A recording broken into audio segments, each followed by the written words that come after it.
Arizona at the Rams. Now this I'm fascinated by. What are the Cardinals going to do without James Conner under center? So even James Conner was starting to lose work. We saw it. DiMercado, he had started to eat into James Conner's passing work. But I think what we saw from DiMercado is that he is not an every down running back. He had 11 touches last week, 57 total yards.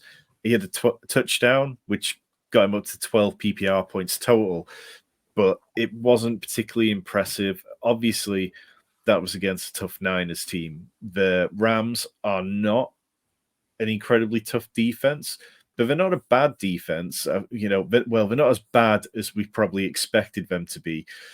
In terms of against the run, they allow 4.2 yards per carry, which is like middle of the pack, really. It's not anything to be overly targeting.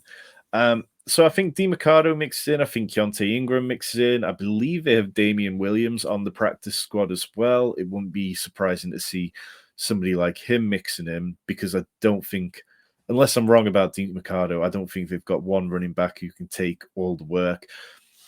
It feels very easy to just side with the passing game for the Cardinals in this one. Hollywood Browns had 16 plus PPR points in the last 4 games. Zach Ertz has played 75% of snaps over the last 2 weeks, whilst Trey McBride hasn't played over 35% of the snaps in those weeks. We just have to eat an L on the Trey McBride experience and assume that he looks really bad in practice. And what we have kind of heard little bits about is that the Cardinals are very keen on certain guys who they feel like are the right kind of person for their team. And I guess Zach Ertz maybe is just that over Trey McBride, despite the age, despite the fact he can't really particularly run. On the Rams side, I think you can start Kyren Williams. 6,500 feels like a nice price range. I think you can absolutely start Cooper Kupp. You can absolutely start Puka Nacua. Last week, somebody said to me about an hour before the game started, got to start Cooper Kupp this week on DraftKings because he's only going to get more and more expensive. 9K now, it wouldn't be surprising to see him hit 9.4K next week. He saw 12 targets last week and he only turned them into 19.8 PPR points. But it was that one drive. It was the first drive of the game for Matthew Stafford, and Kupp was targeted on 6 of Stafford's pass attempts. There were 10 total pass attempts, and he had 6 of those and turned them into 556 yards. Cooper Kupp is back. Time to embrace it. Time to play him and just make the lineup work around it. Question for you, Tom. Who would you prefer Dynasty? Cooper Kupp, Puka Nacua? Where you go? I have a lot of Cooper Kupp in Dynasty. Would you trade any of those shares for Puka Nacua? Straight up.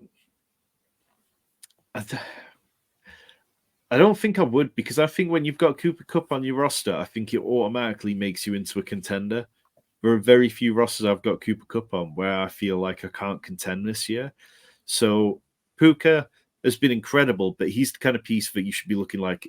If you can get a discount on him now, if you can get him cheaper than he was a few weeks ago, then in rebuilds where I want to take some risks, I'd be willing to do that. But yeah, I mean, I've got every faith in Puka and I've got every faith in Kupp, and I think that that's going to be a good combination for at least another year or two. Yeah, I think it's still Kupp for me, but I could see if Puka keeps going, that could easily flip. The one player I'm really interested in this week that we didn't mention much, Rondale Moore. We have seen he is lined up in the backfield every single game so far this year, at least once.